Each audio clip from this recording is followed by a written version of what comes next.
My mom had to give me a chocolate before every race when I was around all of your age. And I would not go to swim the race if I didn't get a chocolate. And it had to be the same chocolate every single time. Before Paris, I was very nervous.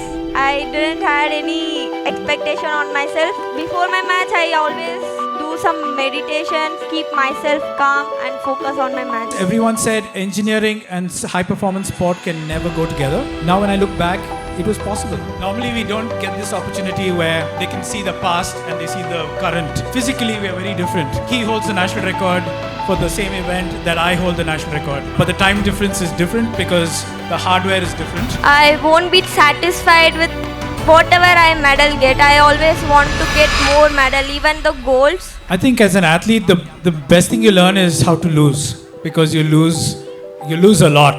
The more you compete, the more you will lose than win, especially as you go up.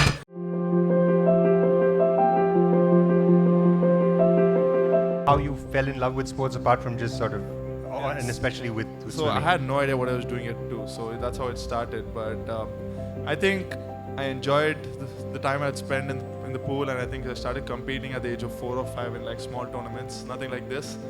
But yeah, I think I saw success quite early as well. So that kind of brought in extra joy and extra passion.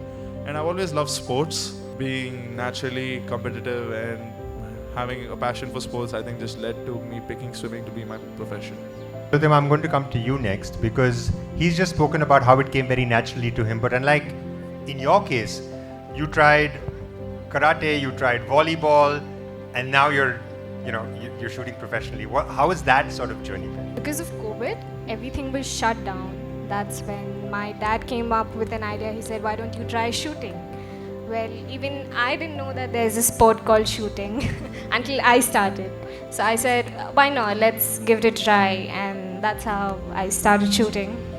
Hakim, I'm going to come to you. What was the sensation when you were jumping into that pool in Sydney? It's incredible. I mean, just to give context, I was also in my 6th semester of engineering back then, juggling the two. And making it to the Olympics was the big achievement. Being there with the biggest names of sport, and my event was also a special one. The 200 meter freestyle was just fabulous, just incredible. One of the most amazing experiences that I would encourage everyone to even attempt to experience. Balancing academics and sports, how did you do that? What did your parents do to encourage that? What learnings can they take? Oh, well, I mean, I was always blessed to have great friends around me. In fact, I have actually met one of my friends from PU College, who is one of them who helped me balance my studies along with my sport. Everyone said engineering and high performance sport can never go together. Now when I look back, it was possible. It just required to just prioritize a few things. And I think everyone can do it and should do it. Normally we don't get this opportunity where they can see the past and they see the current, Physically we are very different. But he holds the national record for the same event that I hold the national record. So, but the time difference is different because the hardware is different. I think you've seen a lot of joys with Tilottama's achievements, sporting achievements. She's won the medals, she's her Olympic qualification, all of that. But I feel for you as a father, what has been the big joy apart from all of that? Obviously, that she has got so much of medals, we feel very joy about it. But the main thing is that, what I felt is that she tried the art of diplomacy to handle the failure in life. I saw how she tried to motivate herself and how she tried to come back again. So I was very happy about it, that at least she is learning the art of diplomacy in handling the pressure by herself. How is an Olympics different from an Asian Games? How is it different from a Commonwealth Games? I mean, is there a difference even? I mean, we sit here and watch on TV, but is there a difference? So I've had quite a long career despite my age, and I've been fortunate enough to participate in every single major games or championship that's there. And the Asian Games, Commonwealth, all of them are extremely similar with the way they're organized and the atmosphere that's inside. When you look at the Olympics, it's the only place where the best athletes from every single sport are under one roof or in one village. And it's more than just about competing at the Olympics. It's just the whole experience and the atmosphere And like, I've been part of 2 Asian Games and 2 Commonwealths and 2 Olympics so far. And the Olympics was the only time I got to interact and socialize and have meals with other athletes from the Indian contingent who play different sports, and that does not happen in the Asian Games or the Commonwealth Games. What was Paris like? We've of course won the bronze, which again, congratulations. We can't say that enough. Thank you. So what was it like competing in Paris, winning that bronze? And I don't mean this in a kaisa mehsoos ho raha hai way, but like, what did it feel like? Paris was special for me, and I didn't expect to win any medal first of all, and I just wanted to give my best in every match I play for a single point. And winning medal was really emotional for me, and I was very happy because unexpectedly I won, and it was of course my hard work and dedicated to the sport. What for you has been the biggest change in the sporting environment in India in the last, like we were talking about in the last few years? So I think what has happened is that a lot of people in a lot of small towns, cities, districts are all getting into a lot of sport. So it's actually an inspiration. All of you guys being here and the work that you guys are doing, and a lot of people like you, what SFA is doing, is an inspiration to a lot of people down there. And what that does is it makes your funnel bigger.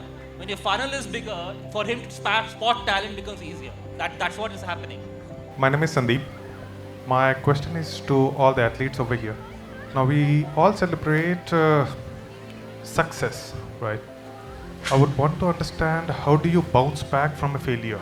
I think as an athlete, the best thing you learn is how to lose, because you lose a lot. The more you compete, the more you will lose than win, especially as you go up. Sport is more about just big wins and losses. It's about being the best that you can be. As long as you're honest with your effort in training and you give your best at the competition, no matter what the result is, you will be able to live with it. Hi, my name is Unnati. I have a question for Mr. Srihari. So before the competition, are you nervous or calm under the pressure? It's just another race and it's just another sport. So I focus on the process and I just go have fun, and I've never gotten nervous and I'm very calm usually. What is your message to the parents? Because often, more than the kids, it's the parents that get tough, and I know what happens behind the scenes. I want to hear from you. So even if I lose, my dad always be saying it's okay, you have one more chance, which always motivates me to achieve something, at least for my dad, because he will be super disappointed than me I was, but still he never showed anything to me. And my mom as well, she always encourages me. So I feel encouragement from parents is all what we need. Did you have any pre-game rituals? So I'm famous for this actually. I'm more famous for this than for my sport. And that is when I go to compete when I was very young. Again, parents will not like this, coaches will not like this. My mom had to give me a chocolate before every race when I was around all of your age. And I would not go to swim the race if I didn't get a chocolate. And it had to be the same chocolate every single time. That has stopped now. And what my ritual is, I always pack my bag the same way before every race with the same items. And I make sure that my cap, my goggles and my costume match in terms of colors. So that's something I make sure that's right before every race. And I always overpack. So I have things like, I'm not going to get into all the details, but I know that in my bag when I go to a tournament, there's always 4 extra bottles. Even though I don't need 4 extra bottles, I keep 4 extra bottles. So it's just things like that. Thank you so much for being so honest and just so raw in terms of sharing your journeys and your perspective. And this has been From the Ground Up. We're here at the SFA Championships. Thank you so much for being a part of the audience as well. Thank you so much for sitting through all of this.